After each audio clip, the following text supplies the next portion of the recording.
வணக்கம். இது தடம் நியூஸின் காலை நேர செய்திகள். செய்தி ஆசிரியர் அரியராசா தினேஷ். வாசிப்பவர் முஷ்ரிஃபா முலஷர். முதலில் தலைப்புச் செய்திகள். ஜனாதிபதி நிதியத்தில் பணம் பெற்றவர்களுக்கு சிவப்பு அறிவித்தல். வெளியான தகவல். ஈரமான நெல் கொள்முதல் நிறுத்தம். வெளியாகியுள்ள அறிவிப்பு. கட்டுநாயக்க விமான நிலையத்தில் பரபரப்பு. விமானங்களை தவறவிட்ட பயணிகள். 36 மணி நேரத்திற்கான வானிலை அறிவித்தல். நாட்டின் பல பகுதிகளில் மழைக்கு வாய்ப்பு. கடல் எல்லை பாதுகாப்பை உறுதி செய்வது தொடர்பில் ஜனாதிபதி வெளியிட்ட வர்த்தமானி. மீனவர்களுக்கான ஓய்வூதிய திட்டம் மீண்டும் ஆரம்பம். தொடர்பான விரிவான செய்திகள். வெளிநாடுகளில் கல்வியை பெறுவதற்காக ஜனாதிபதி நிதியிலிருந்து பணம் பெற்ற அரசியல்வாதிகளின் உறவினர்கள் மற்றும் குடும்ப உறுப்பினர்களுக்கு சிவப்பு அறிவிப்புகளை வெளியிடுவது குறித்து அரசாங்கம் பரிசீலித்து வருவதாக தகவல்கள் வெளியாகியுள்ளன. ஜனாதிபதி நிதியத்திலிருந்து வழங்கப்பட்ட பணத்தை திருப்பித் தருமாறு கேட்டு குறித்த சிவப்பு அறிவிப்புகள் வெளியிடப்படவுள்ளதாக குறிப்பிடப்பட்டுள்ளது. கடந்த நாடாளுமன்ற கூட்டத்தொடரின் போது வெளிநாட்டில் கல்வி கற்பதற்காக ஜனாதிபதி நிதியத்திலிருந்து உதவி பெற்ற அரசியல்வாதிகளின் உறவினர்கள் மற்றும் குடும்ப உறுப்பினர்களின் பெயர் பட்டியலை அரசாங்கம் வெளியிட்டது. இந்த முறையில் ஜனாதிபதி நிதியத்தால் செய்யப்பட்ட ஒதுக்கீடுகள் மற்றும் அவ்வாறு செலவிடப்பட்ட பணத்தை திரும்ப பெறுவதற்கான சாத்தியக்கூறுகள் குறித்து அரசாங்கம் ஏற்கனவே சட்ட ஆலோசனையை பெற்றுள்ளதாக அறிய முடிகிறது. இந்த நிலையில் ஜனாதிபதி நிதியத்திலிருந்து வெளிநாட்டு உதவித்தொகை பெறுவது தொடர்புடைய சட்டத்தின் விதிகளின்படி சட்டவிரோதமானது என்று சட்டத்துறை சுட்டிக்காட்டியமை குறிப்பிடத்தக்கது.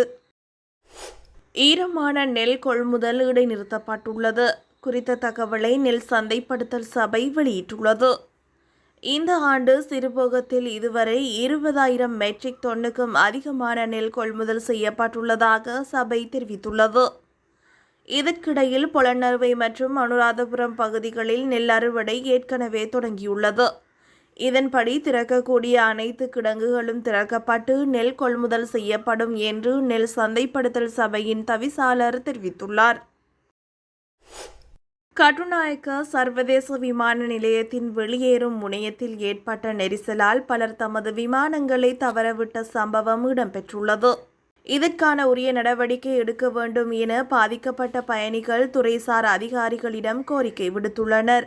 விமான நிலையத்தின் வெளியேறும் முனையத்தில் நேற்றிரவு கடும் நெரிசல் ஏற்பட்டுள்ளது. பயணிகளின் தரவுகளை பரிசோதிக்கும் கருமபீடம் மற்றும் குடிவரவு குடியகல்வு கருமபீடங்களில் நேற்றிரவு ஏற்பட்ட நீண்ட வரிசை காரணமாக நெரிசல் ஏற்பட்டதாக பயணிகள் தமது சமூக ஊடக பக்கங்களில் பதிவிட்டுள்ளனர். இதன் காரணமாக பயணிகள் சிலர் தமது பயணங்களை தவறவிட்டதாகவும் தெரிவித்துள்ளனர்.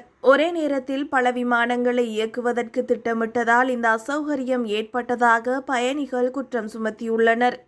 முறையான திட்டமிடல் இன்மையால் இந்த குழப்ப நிலை ஏற்பட்டதாக பயணிகள் குற்றம் சுமத்தியுள்ளனர். எதிர்வரும் 36 மணி நேரத்திற்கான வானிலை முன்னறிவிப்பை வளிமண்டலவியல் திணைக்களம் வெளியிட்டுள்ளது. வளிமண்டலவியல் திணைக்களம் வெளியிட்டுள்ள அறிக்கையில் உள்ளதாவது: மேல் மற்றும் சப்ரகமுவ மாகாணங்களிலும் கண்டி, நுவரெலியா, காலி மற்றும் மாத்தறை மாவட்டங்களிலும் மழை அல்லது இடியுடன் கூடிய மழை பெய்ய வாய்ப்புள்ளது.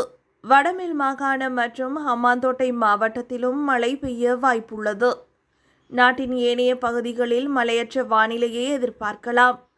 மத்திய மலை நாட்டின் மேற்கு சரிவுகளிலும் வடக்கு, வடமத்திய, வடமேல் மற்றும் தென் மாகாணங்களிலும் திருகோணமலை மாவட்டத்திலும் அவ்வப்போது மணிக்கு 50 கிலோமீட்டர் வேகத்தில் பலத்த காற்று வீசக்கூடும். எனவே பலத்த காற்று மற்றும் மழை உள்ளிட்டவற்றிலிருந்து பாதுகாக்க தேவையான முன்னெச்சரிக்கை நடவடிக்கைகளை மேற்கொள்ளுமாறு வளிமண்டலவியல் திணைக்களம் எச்சரிக்கை விடுத்துள்ளது. இலங்கை கடல் எல்லைக்குள் நுழையும் வணிக கப்பல்களின் பாதுகாப்பை உறுதி செய்வதனை நோக்காக கொண்ட விடயங்களை உள்ளடக்கிய வர்த்தமானி அறிவித்தல் ஜனாதிபதியால் வெளியிடப்பட்டுள்ளது. இதன்படி சமுத்திர பாதுகாப்பை உறுதி செய்யும் வகையில் கடந்த 13ஆம் திகதி கடற்படைக்கு மீண்டும் அதிகாரங்கள் வழங்கப்பட்டதாக தெரிவிக்கப்பட்டுள்ளது. சர்வதேச கடல்சார் அமைப்பு 2023 செங்கடல், ஏடன் வளைகுடா மற்றும் சோமாலியா கடற்பரப்புகளை ஆபத்து மிகுந்த பகுதிகள் இல்லை என அறிவித்திருந்தது. எனினும் குறித்த பகுதிகளில் கடற்கொள்ளையர்களின் தாக்குதல்கள் அதிக அளவில் இடம்பெற்று வருகின்றன. இந்த நிலையில் சமுத்திர பாதுகாப்பு நடவடிக்கைகளை மேற்கொள்வதற்கு கடற்படைக்கு அனுமதி வழங்கப்பட வேண்டும் என ஜனாதிபதியால் முன்வைக்கப்பட்ட யோசனைக்கு அமைச்சரவை அங்கீகாரம் வழங்கியுள்ளது. இதன்போது தேசிய பாதுகாப்பு தொடர்பான முழுமையான பொறுப்பு இலங்கை கடற்படைக்கு ஒப்படைக்கப்பட்டுள்ளது. மீனவர்களுக்கான ஓய்வூதிய திட்டத்தை மீண்டும் அடுத்த மாதம் முதல் ஆரம்பிக்க எதிர்பார்ப்பதாக விவசாய மற்றும் கமநல காப்புறுதி சபை தெரிவித்துள்ளது. இதற்காக பொருத்தமான நபர்களை அடையாளம் காணுவதற்காக தற்போது அறிவுறுத்தப்பட்டு வருவதாக சபையின் தலைவர் பிரேமஸ்ரீ ஜாசிங்காராச்சி தெரிவித்தார். விவசாய மற்றும் கமநல காப்புறுதி சபையும் கடற்றொழில் திணைக்களமும் இணைந்து இந்த நடவடிக்கையை மீண்டும் தொடங்க திட்டமிட்டுள்ளன. ஏற்கனவே உள்ள மீனவர்களுக்கான ஓய்வூதிய திட்டம் செயலிழக்க செய்யப்பட்ட போது சுமார் 60,000 மீனவர்கள் இதன் மூலம் பலன்களை பெற்று வந்ததாக தலைவர் கூறினார்.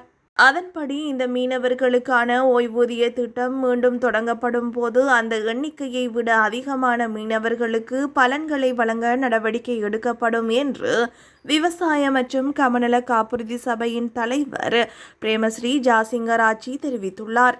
இதுபோன்ற செய்திகளை தெரிந்து கொள்ள தடம் நியூஸ் சேனலை சப்ஸ்கிரைப் செய்து அருகிலுள்ள பெல் பட்டனை கிளிக் செய்யுங்கள். மேலும் இதுபோன்ற செய்திகளை உடனுக்குடன் தெரிந்து கொள்ள தடம் fm.com என்ற இணையதளத்தின் வாயிலாகவும் எங்களுடன் இணைந்து கொள்ளுங்கள்.